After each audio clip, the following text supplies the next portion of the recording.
Supreme নির্দেশে শুনানিতে BLA আজ থেকেই এসআইআর শুনানি বিএলএ 2 ভোটার চাইলে শুনানিতে থাকতে পারবেন বিএলএ। তৃণমূলের এসআইআর মামলায় নির্দেশ শীর্ষ আদালতে। আজ মেদিনীপুর ধূপগুড়িতে শুনানিতে বিএলএ 2। যুক্তিগ্রাহ্য তথ্য গরমিল শুনানিতে তৃণমূলের বিএলএ।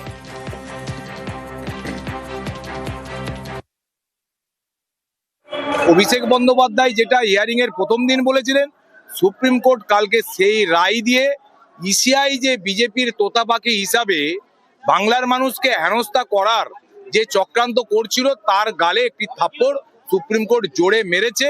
আজকে বিএলএ 2রা আজকে দেখতে পাচ্ছেন এসএইচজি বিল্ডিং এর সামনে আমরা বসে আছি। সকাল থেকে প্রথমে ঢুকতে দিচ্ছিল না, আমাদের কাউন্সিলর মোজাম্মেল হোসেন প্রতিবাদ করেছে, বিএলএ 2রা আজকে সবাই ঢুকছে।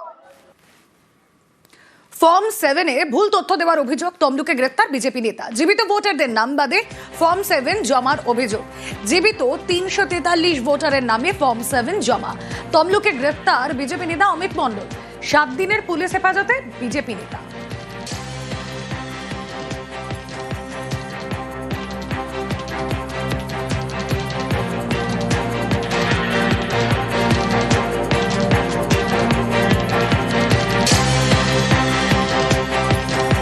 নির্বাচন দপ্তর ফর্মগুলো বের করেছেন কেন? ফর্ম 7 তো অবজেকশন দেওয়ার জন্য। ওনার মনে হয়েছে কেউ নামের গণ্ডগোল আছে, সেই জন্য উনি অবজেকশন দিয়েছেন।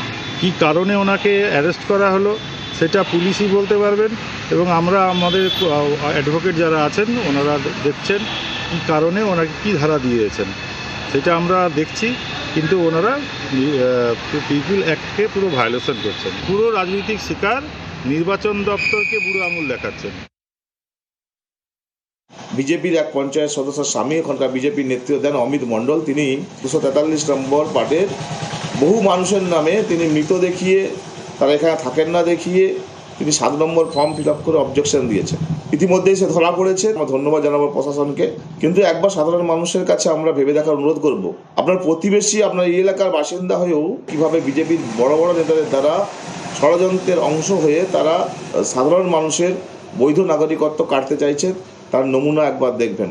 আমরা বলছি এদের ধরে বেঁধে রাখুন গাছে, এবং এদের বিরুদ্ধে সবাই সর্বস্তরের মানুষ এক হন। খুনে অভিযুক্ত বিডিওর বিরুদ্ধে পদক্ষেপ। অপসারিত রাজগঞ্জের বিডিও প্রশান্ত বর্মন। গতকাল প্রশান্তকে আত্মসমর্পণের সুপ্রিম নির্দেশ। এবার প্রশান্তকে সরিয়ে দিয়ে বার্তা প্রশাসনের। প্রশান্ত বর্মনের জায়গায় দায়িত্বে সৌরভ কান্তি মণ্ডল। আরো বিস্তারিত জানাবেন প্রতিনিধি শান্তনু রয়েছেন সঙ্গে। শান্তনু,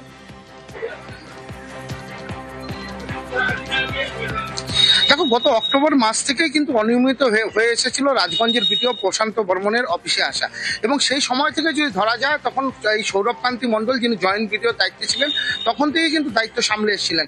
এবং আমরা যখন দেখলাম যে গত নভেম্বর মাসে তার বিরুদ্ধে সরাসরি অপহরণ এবং খুনের অভিযোগ উঠল, সেই সময় থেকে কিন্তু তিনি অফিসে আসা কমিয়ে দিয়েছিলেন। এবং ডিসেম্বর মাসের 22 তারিখ যখন হাইকোর্ট যখন তার জামিনের আবেদন নামঞ্জুর করে আত্মসমর্পণের নির্দেশ দিলেন, তারপর থেকে অর্থাৎ 22 তারিখ থেকে এই পর্যন্ত কিন্তু রাজগঞ্জের নিজের অফিস অর্থাৎ বিডিও অফিসে পা পড়েনি তৎকালীন যে রাজগঞ্জের বিডিও প্রশান্ত বর্মনের। এবং এই নিয়ে কিন্তু প্রশাসনিকভাবে কাজেরও অনেকটা সমস্যায় পড়তে হচ্ছিল। ব্লক প্রশাসনকে, জেলা প্রশাসনকেও কিন্তু সমস্যার মুখোমুখি হতে চলছিল। কারণ হচ্ছে কি, এসআইআর প্রক্রিয়া একদিকে চলছে, অন্যদিকে বিডিও উধাও। সেই পর্যায়ে কিন্তু সৌরভ কান্তি মণ্ডল, যিনি জয়েন্ট বিডিও দায়িত্বে ছিলেন, তিনি কিন্তু দায়িত্ব সামলে যাচ্ছিলেন। কিন্তু জটিল কতগুলো বিষয় ছিল যেগুলো প্রশাসনিক দায়িত্ব এবং পাশাপাশি ফিনান্সিয়াল একাধিক বিষয় ছিল যেগুলোকে সামলাতে গিয়ে জয়েন্ট বিডিওর পক্ষেও হিমশিম খেতে হচ্ছিল। সেই কারণে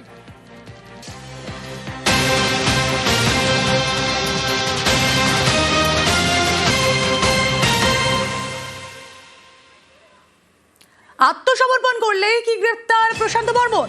আদালত থেকে প্রশান্তকে গ্রেফতারের প্রস্তুতি। আত্মসমর্পণ করলেই কোর্ট লক আপের আবেদন।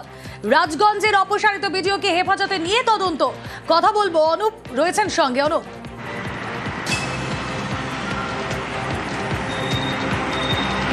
সুপ্রিম কোর্টের নির্দেশ পাওয়ার পরেই পুলিশের পক্ষ থেকে একটি বৈঠক হয়। বৈঠকে বেশ কিছু আইনি পরামর্শ মানার পরেই কিন্তু একেবারে দেখা যাচ্ছে যে বিধাননগর পুলিশের পক্ষ থেকে বিধাননগর আদালতে কিন্তু এমনটাই আবেদন করা হচ্ছে, যেখানে লক্ষ্য করা যাচ্ছে যে বিডিও প্রশান্ত বর্মন তিনি যখন আদালতে আত্মসমর্পণের জন্য হাজিরা দিতে আসবেন সেই সময় যাতে কোর্ট লক আপ করা হয়। তার কারণ বিধাননগর পুলিশের পক্ষ থেকে তাকে হেফাজতে নিয়ে জিজ্ঞাসাবাদ করা প্রয়োজন এবং হেফাজতে নিতে চায়, এমনটাই কিন্তু বিধাননগর এসিএজএম আদালত সেখানে জানানো হবে। তার কারণ স্বর্ণ ব্যবসায়ী স্বপন কামিল্লা যে খুনের ঘটনায়, সেই খুনের ঘটনায় মূল অভিযুক্ত প্রশান্ত বর্মন বেশ কিছুদিন তিনি অধরা ছিলেন। পরবর্তী ক্ষেত্রে তার যখন খোঁজ পাওয়া যাচ্ছিল না এবং সুপ্রিম কোর্টে দ্বারস্থ হয়, সুপ্রিম কোর্টের যে নির্দেশ, সেই নির্দেশের পরবর্তী ক্ষেত্রে মনে করা হচ্ছে শুক্রবার তিনি একেবারে আদালতের দ্বারস্থ হবেন এবং সে সময় যাতে তাকে কোর্ট লক আপ করা হয়, পরবর্তীতে কিন্তু তাকে হেফাজতে নিয়ে পুলিশ জিজ্ঞাসাবাদ করতে এমনটাই আদালতকে জানানো হচ্ছে। এবং ইতিমধ্যে রিমান্ডের আবেদন জানানো হচ্ছে, অর্থাৎ বিডিও প্রশান্ত বর্মন যখনই একেবারে আদালতে দ্বারস্থ হবে সেই সময় কিন্তু পুলিশের পক্ষ থেকে কড়া মনোভাব এবং তাকে গ্রেপ্তারি, পরবর্তী ক্ষেত্রে স্বপন কামিল্লা যে খুনের ঘটনা, সেই খুনের ঘটনা জিজ্ঞাসাবাদ করা হবে এবং এই যে গোটা ঘটনা ঘটেছিল সেই ক্রাইম সিনে কিন্তু প্রত্যক্ষভাবে তিনি কিন্তু জড়িত ছিল। এই ঘটনার পরবর্তী ক্ষেত্রে পুলিশের পক্ষ থেকে এমনটাই বিধাননগর আদালতে স্পষ্ট করা হচ্ছে।